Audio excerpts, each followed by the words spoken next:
Oke, jadi sekitar kayaknya 3 minggu yang lalu gue dikontak sama orang dari Vivere, ditanya mau nggak cobain kursi mereka yang harganya itu sampai 10 juta. Ya jelas gue pengen lah. Kursinya itu namanya Steelcase Series 2, ini sebuah brand dari USA. Ada banyak tipe kursinya, tapi gue cuma ditawarin yang satu tipe ini doang, jadi gue bilang iya nggak apa-apa. Pas hari pengiriman, tiba-tiba ada 2 kursi. Setelah gue ngobrol sama orang Vivere-nya, ternyata mereka pengen pinjemin gue satu lagi yang lebih mahal daripada Steelcase Series 2. Ini namanya Steelcase Ting, yang harganya nyampe 18 juta cuy. Tapi masalahnya, studio gue itu udah nggak muat lagi karena di dalam udah ada 2 kursi. Mau masuk 2 lagi, itu gimana caranya? That's what she said. Jadinya mau nggak mau gue titipin 2 kursi pribadi gue di gudang mereka supaya bisa masukin 2 kursi yang baru ini. Dan inilah impresi pertama gue pas cobain duduk pertama kali.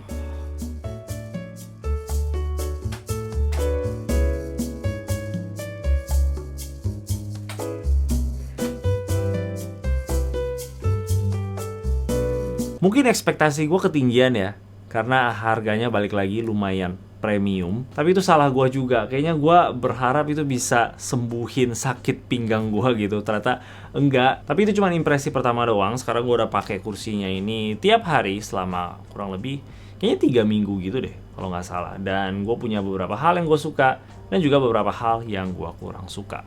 Coba kita bahas. Sebelum itu, pesan dari sponsor. Kalau meja kalian sempit kayak gua, coba deh pakai barang ini, sebuah cup holder yang tinggal dijepit di ujung meja aja. Selain bisa taruh gelas atau tumbler kalian, di bawahnya bisa sekaligus taruh headset. Bikin meja kalian jadi lebih bersih dan botol kalian nggak gampang tumpah. Coba cek produknya, link ada di bio.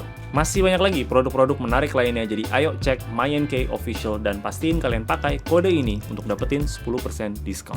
Cek linknya di deskripsi di bawah. Mulai dari yang gue suka, yaitu adalah rodanya. Ini roda juara banget sih. Saking halusnya, ini bisa didorong pakai 1 jari doang dan udah gerak. Walaupun rodanya itu halus banget dan gampang gerak, anehnya itu pas kita duduk, dia sangat-sangat stabil. Nggak ada kegeser ke kiri, ke kanan, ke tempat yang kita nggak mau. Dia cuma gerak kalau kita gerakin aja. Dan gerakinnya itu gampang banget. Ini pakai kaki. Kayak nggak perlu pakai tenaga, men. Ini gue suka banget karena kursi pribadi gue itu rodanya keras banget. Mau digerakin setengah mati. Kadang harus pakai tenaga untuk dorong. Dorong pakai tangan aja sekuat tenaga. Pas pakai kaki itu kadang lebih susah. Kita harus kayak bener-bener begini banget untuk mau gerak. Anggap kayak troli di supermarket yang satu rodanya itu ngaco gitu. Kayak gitulah rasa pakai kursi pribadi gue itu. Jadinya pas pertama kali gue coba di sini, gue apresiasi banget sama rodanya yang halus. Kedua tipenya yang Steelcase Ting yang gue lagi duduk sekarang dan juga Steelcase Series 2 di sebelah situ, makanya gue sering tunjuk ke sana. Punya roda yang halus banget, gue nggak ada komplain sama sekali. Mau mention aja untuk kursi pribadi gue, itu bisa aja defect di unit yang itu ya. Mungkin unit yang lain nggak kayak gitu.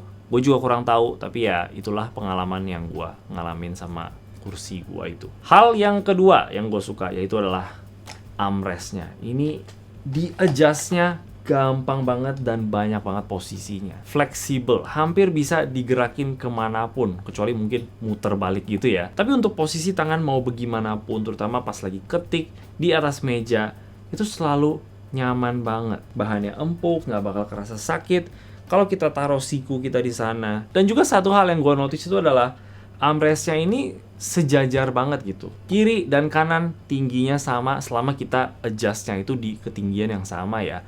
Ini berbeda banget sama kursi pribadi gue. Dua-duanya itu, yang Stram dan juga yang Pexio. Tinggi tangannya itu nggak sama. Sedikit ada perbedaan tapi kerasa kalau kita taruh tangan kita. Dan itu agak sedikit menyebalkan sih, cuman ya gue mungkin udah lumayan terbiasa. Armrestnya ini juga bisa diturunin sampai lumayan ke bawah ya. Jadi kalau kita mau masukin ke bawah meja gue ini tingginya di 70 cm, itu bisa langsung masuk aja. Sedangkan kursi gue yang sebelumnya nggak cuman armrestnya yang gue harus turunin, tapi semua kursinya juga gue harus turunin ke bawah supaya dia bisa masuk ke bawah meja. Jadi ya ini lumayan enak lah. Nah, hal yang ketiga, tapi ini khusus yang Steelcase Ting aja, yang series itu agak sedikit berbeda, itu adalah senderannya sangat-sangat fleksibel. Senderannya ini sama-sama mesh ya, tapi yang series 2 dia sedikit lebih firm. Jadi pas kita lagi senderan dan gerakin badan ke kanan ke kiri, dia nggak bakal terlalu ikutin badan kita ikutan gerak kanan dan kiri. Sedangkan yang gue lagi pakai ini, dia bakal ikutin badan kita ke kanan, ke kiri. Headrestnya juga bakal ikutin kepala kita ke kanan ke kiri ya. Dan buat gue sih itu sangat-sangat enak. Bukan berarti yang series 2 ini nggak enak ya. Ini lebih ke selera masing-masing. Kalian lebih suka yang firm atau lebih suka yang fleksibel. Bahkan si Octo dari Tech Manis, rajanya konten kursi, dia lebih suka yang firm dibanding yang fleksibel. Dan ngomong-ngomong soal Tech Manis, coba kita dengar pendapat dia soal kedua kursi ini. Satu hal yang gue suka dari kursi ini adalah reclining-nya. Smooth banget. Effortless. Tapi satu yang gak gue suka adalah gak ada lock system di tengah-tengah kayak gini. Jadi gak bisa di lock aja. Locknya cuma di depan. Plus satu, armrest-nya juara sih. Paling smooth so far yang pernah gue cobain. Kalau yang ini gue sukanya sebenarnya kurang lebih sama ya di senderannya dia, di reclining-nya, tapi bonus ini preferensi ya. Kalau gue suka yang ini karena lebih firm ya. Jadi bukan yang fleksibel kayak gitu. Jadi gue lebih suka sandarannya ini untuk disenderin, nggak goyang-goyang. Minusnya sama sih, nggak ada lock system pas di tengah-tengah. Udah itu aja. Thank you. Mantap. Oke, coba kita lanjut ke kekurangan dari kedua kursi ini yang gue notice selama ini.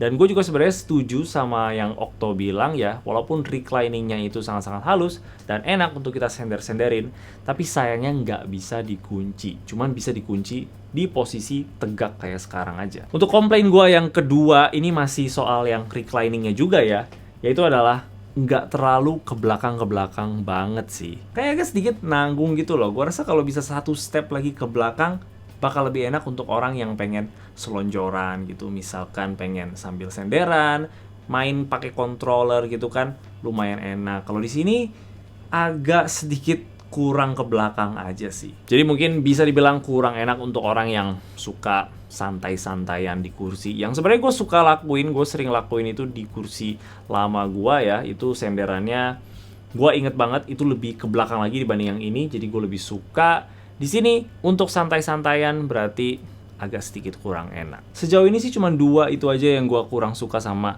kursi ini. Sisanya gue suka banget. Gue suka ini kursinya tuh kayak slick gitu loh. Nggak terlalu gede-gede banget, nggak makan tempat. Kadang gue ngerasa kursi gue yang lama itu terlalu besar aja ya. Suka malah mengganggu gitu. Kayak armrestnya sering nabrak ke meja. Rodanya susah digerakin. Kerasa banget kursi yang ini tuh punya profile yang lebih slim aja dan lebih kecil ya, terutama di bagian armrestnya. Buat gue sih untuk daily life jadi kerasa lebih nyaman aja, bukan cuma pas duduk doang, tapi kayak hal simple lain, misalkan lagi beresin kamar, kursinya tuh lebih gampang untuk disingkirkan gitu loh. Hal lain yang gue suka dari kursi ini tuh adalah tempat duduknya, ujungnya ada curve ke bawah ya, jadi nggak ada yang nusuk-nusuk di bagian paha kita gitu. Duduk jadi kerasa jauh lebih nyaman. So far sih ini kerasa empuk, luas juga untuk badan yang lebih berisi, dan gue sih nggak ada komplain sama sekali untuk bagian tempat duduknya. Gue perhatiin sih kurang lebih sama banget ya versi yang series 2 sama yang gue duduk sekarang, cuman beda bagian headrestnya doang sama bagian belakangnya tadi. Ini lebih fleksibel aja. Tapi so far kayak tangannya lah, rodanya, tempat duduknya, lumbar supportnya juga kerasa mirip semuanya. Nah, ngomong-ngomong soal lumbar supportnya, mungkin gue ada sedikit komplain lagi di sini. Karena untuk harga segini, gue expect-nya setidaknya lumbar supportnya punya fitur yang lebih ya. Mungkin kayak bisa dikencengin supaya lebih kena di bagian punggung kita. Tapi ternyata enggak, di sini cuman bisa naik turun doang. Dan juga gue perhatiin lumbar supportnya itu lebih kerasa di bagian yang series 2, sedangkan yang di sini nggak terlalu kerasa. Balik lagi mungkin karena belakangnya ini lebih fleksibel ya, jadi nggak terlalu kena gitu, nggak terlalu ngunci di bagian punggung kita. Sedangkan yang series 2 itu lebih firm, lebih nggak terlalu goyang-goyang. Bisa jadi karena itu lumbar supportnya jadi lebih kerasa di bagian belakang. Selama gue punya kursi ini di studio, gue lebih sering pakai yang tingtas ini, karena balik lagi gue lebih suka aja bagian punggungnya yang lebih fleksibel gitu. Bisa dipakai untuk stretching dikit gitulah pas lagi capek, nggak terlalu kaku-kaku banget. Untuk lumbar supportnya memang lebih enak di bagian yang series 2, gue akui. Tapi kebetulan banget gue lagi selalu pakai ini nih belakang. Ini balok yoga ya, kita tuh tinggal taruh di belakang sini. Dia bakal bantu kita untuk duduknya lebih tegak aja. Gue lagi disaranin untuk pakai ini sama orang karena memang gue agak sedikit bungkuk sih ya, dan lumayan mulai bermasalah pinggangnya. Jadinya karena barang ini bagian lumbar supportnya itu gue nggak terlalu ada komplain banget. Nah, jadi untuk harga segini apakah worth it? Walaupun ini tulisannya 18 juta ya, 18.500.000. Tapi gua rasa sih harganya nggak segitu ya, karena pasti ada diskon juga. Di katalognya gua lihat ini diskon sampai kayak 12 juta mungkin harganya, yang tetap mahal, nggak bakal bohong ya. Buat gua sih pengalaman duduknya enak. Gua paling suka itu rodanya dan juga armrestnya. Ini armrestnya memang juara banget sih, gua harus kasih props lagi. Tapi ya pastinya nggak ada salahnya untuk lihat opsi yang lain yang lebih terjangkau harganya. Jadi gua bakal kasih tier listnya dari Tech Manis di deskripsi di bawah untuk kalian yang pengen cek-cek lagi kursi apa aja yang worth it. Dan yang terpenting dari sebuah kursi itu adalah dicoba dulu. Itu harus banget. Coba sebelum beli supaya tahu postur tubuh kita dengan kursinya itu cocok atau enggak. Makanya enaknya di Vivere ini mereka punya banyak toko offline yang kita bisa kunjungin